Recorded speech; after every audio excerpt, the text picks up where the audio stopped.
Hi friends, this is Terry from the Frugal Connection. Welcome to my kitchen today. It is warm here. It's probably not the day to turn the oven on, but I have it set for 350 degrees because today what I want to make with you is one of the recipes in my new cookbook, Simple and Nutritious. They are Chunky Monkey cookies. It's a combination of coconut, banana, walnuts. If you've ever had Ben & Jerry's Chunky Monkey ice cream, that's what it reminds me of. And so let's just get started. And I'm going to start by showing you the ingredients. Okay, here are the ingredients we need for our recipe. We have oats, rolled oats. I'm using all-purpose flour because these cookies are going to my church. And I figured it would make them a little more palatable for people who aren't used to the taste of chickpea flour. But normally at home, that's what I would be using is chickpea flour. We have, let me move in there. We have chopped walnuts. We have a banana. We have coconut cream, tahini, maple syrup, vanilla extract. I have medjool dates. Normally what I use in here is unsweetened coconut, which I did not have any. And I got thinking about it and I said, you know what? The cranberries would work well in here. So I have a half a cup of cranberries and I have maple syrup. I'm not sure if I showed you that already. And I have baking soda. Okay, so my pan is prepped right there. We're going to mix some of this up in the food processor, and my oven is preheating to 350 degrees. All right, the first thing we're going to do is we're going to put our banana in the food processor. Just going to leave this right here for right now. We are also going to add the coconut cream. So basically what we're doing is putting all the wettish ingredients in here. All right, so we have our coconut cream going into the food processor. I'm going to put my dates in there as well. The cranberries are going to go in later. I'm putting in my maple syrup.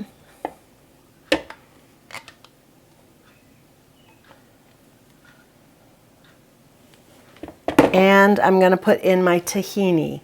Now the combination of tahini and the dates and the banana together will give it a kind of that oil consistency that you're looking for without using oil. Okay, I'm going to put the lid on this and we're going to blend this up until it's smooth. It's going to get loud for a second.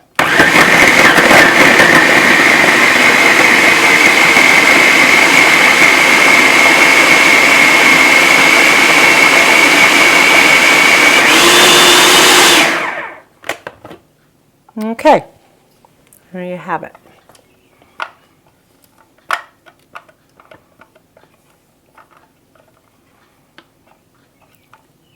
Let me get all this off of here. All right, and now I'm going to grab a large bowl out of here and I'm going to transfer this into a bowl. Now there's still a few little chunks of dates. It doesn't have to be perfectly smooth because it's called Chunky Monkey.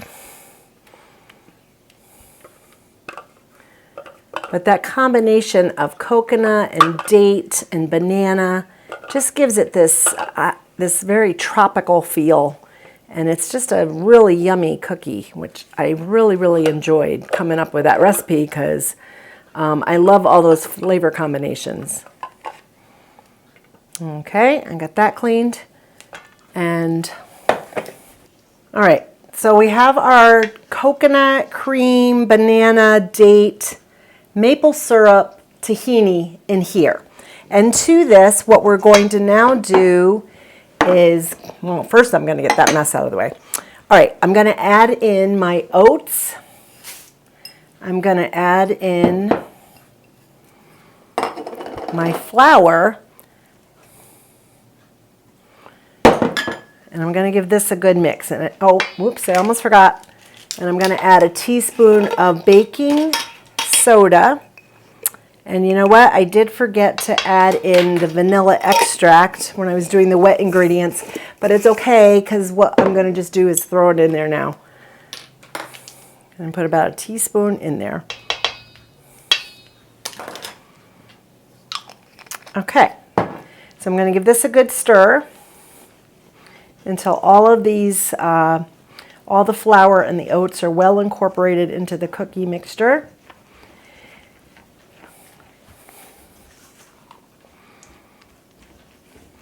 And this recipe is good. You can double it if you want. You know, it depends on if your banana's bigger or smaller. It really doesn't matter. That's the thing I kind of like about the cookies with the fruit base is they're very forgiving. You can, it's very hard to mess them up. It really is. All right, let me get this all mixed in here. Now, normally the reason I don't do all-purpose flour is that I am not eating processed foods for the most part as much as I can.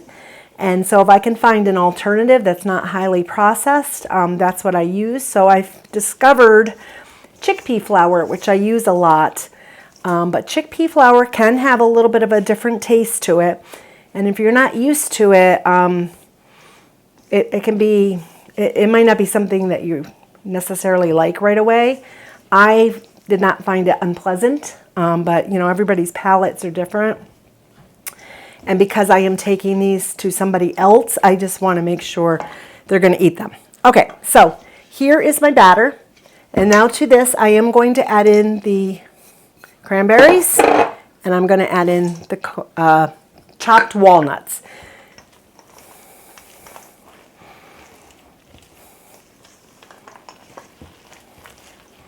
And this is a great consistency. It is a softer cookie, and as with any cookies that have a fruit base, you want to make sure that you do store, if you're not going to eat them within a day or two at the most, I would put them in the refrigerator just to keep them from spoiling. Okay, so now I'm gonna get my cookie scoop and we're gonna scoop these on the pan.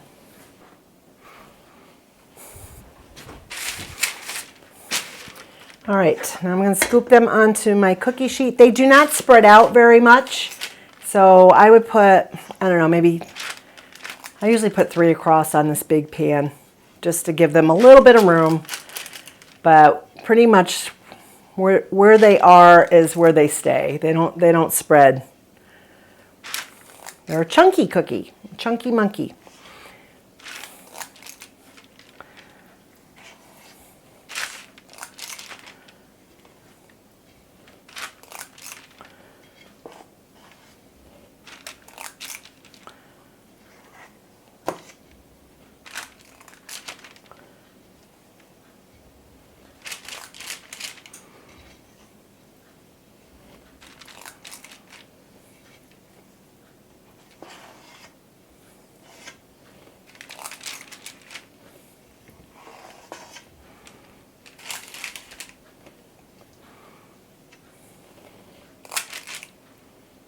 Oven.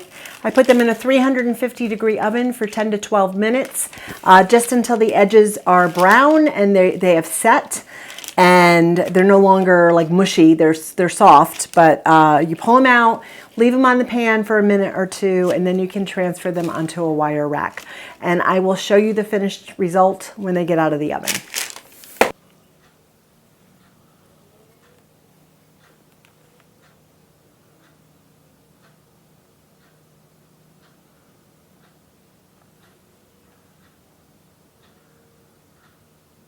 Welcome back. My kitchen is cleaned up, the food items are put away, and that's the magic of video. I wish it would happen that quickly. Okay, so the cookies came out, they were perfect. They are like a nice solid consistency as far as holding their shape. They're not too soft. They were nicely browned on the bottom. And when you open it, I don't know if you can see it, come around here. That's what we have here. Hold on.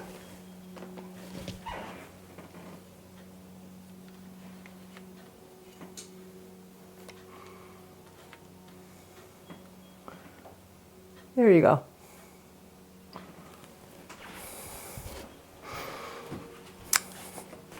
And they're tasty. They smell delicious. So I'm really pleased with how these turned out. Actually, earlier in the video, I had said that they were going to our church on Sunday. We have refreshments at our church every Sunday after the service. I signed up to bring them this week, but these are not headed for there. Where they are headed is tomorrow morning. I actually, my husband and I are in full-time ministry with our church, with our denomination, but so I have a lot of speaking engagements generally. However, I got invited to speak at a local weight loss group about my weight loss journey. I've lost 70 pounds since last July, eating plant-based whole foods, no sugar, no oil, no processed food, and they want me to come and share. So it's really a little bit out of my comfort zone. It's a little different than what I'm used to. However, I'm glad to do it. I think it's out of my comfort zone because it really feels like a look at me type thing. And I generally don't like that. It makes me very uncomfortable. But if it will encourage somebody, then I'm certainly willing to go and share. And one of the things I'm going to be talking about is that our weight loss, when we're struggling with our weight, it's not always just about what we put in our mouth. Lots of times what we are going through, the things in our life that we are struggling with, often food is a symptom. Overeating is a symptom of a deeper problem. And so that when we start on this journey, you may be pleasantly surprised that it's not just working on your body, but it's working on your mind, it's working on your spirit, your soul, all those things work together to make us a whole person. So anyway, I wanted to share that today. This recipe and others can be found in my new book, Simple and Nutritious 52 Plant-Based Whole Foods, Whole Food Recipes. You can find this on my website, thefrugalconnection.com. Or you can, when you go on the website, it'll give you a link to get it off of Amazon. And anyway, I hope you try it because there's a lot of recipes in here that don't use oil, don't use a lot of our standard American diet foods, but they're delicious, they're tasty. My website, The Frugal Connection, is where health and frugality intersect, because a lot of times people will say, well, this way of eating is too expensive. And I just want to show that you can make these things with a few simple ingredients. If one of the ingredients I used in this was tahini, which is ground sesame paste. If you can't find it, you can substitute almond butter instead. The purpose of the butter, the nut butter, is just to give it that oil-like consistency that we're looking for, without all the bad, unhealthy fats. So I hope you enjoyed the recipe today, and I will, again, this is in my new recipe book, Simple and Nutritious. So I hope you have a great day, and I'll see you in the next one.